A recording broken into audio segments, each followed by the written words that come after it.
विद्युत प्रवाहामुळे मृत्यू झालेल्या 2 शेतकरी कुटुंबांना मुख्यमंत्री सहाय्यता निधीतून तातडीची मदत द्यावी.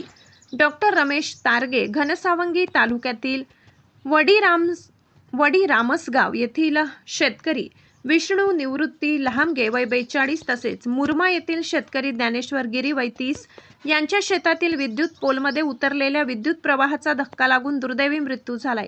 या हृदयद्रावक घटनेमुळे दोन्ही कुटुंबांवर दुःखाचा डोंगर कोसळला असून त्यांना मुख्यमंत्री सहाय्यता निधीतून तातडीने आर्थिक मदत देण्यात यावी अशी मागणी ग्राहक संरक्षण परिषदेचे अशासकीय सदस्य डॉक्टर रमेश तारगे यांनी केली आहे. डॉक्टर तारगे यांनी मुख्यमंत्री तसेच राज्याच्या ऊर्जामंत्री मेघनादीदी बोर्डीकर यांना निवेदन सादर करून मृत शेतकऱ्यांच्या कुटुंबियांना मुख्यमंत्री सहाय्यता निधीतून त्वरित आर्थिक मदत मंजूर करण्याची मागणी केली आहे. याशिवाय शासनाच्या विविध योजनेअंतर्गत उपलब्ध असलेल्या सर्व आर्थिक सवलती व मदतीचा लाभही संबंधित कुटुंबांना तातडीने मिळावा अशी विनंती त्यांनी केली. या दुर्दैवी घटनेची सखोल चौकशी करून जबाबदारांवर योग्य ती कारवाई करण्यात यावी तसेच पीडित कुटुंबांना न्याय मिळावा अशी अपेक्षाही डॉक्टर तारगे यांनी व्यक्त केली. माधव न्यूज महाराष्ट्र, संपादक सुरेश पोटे.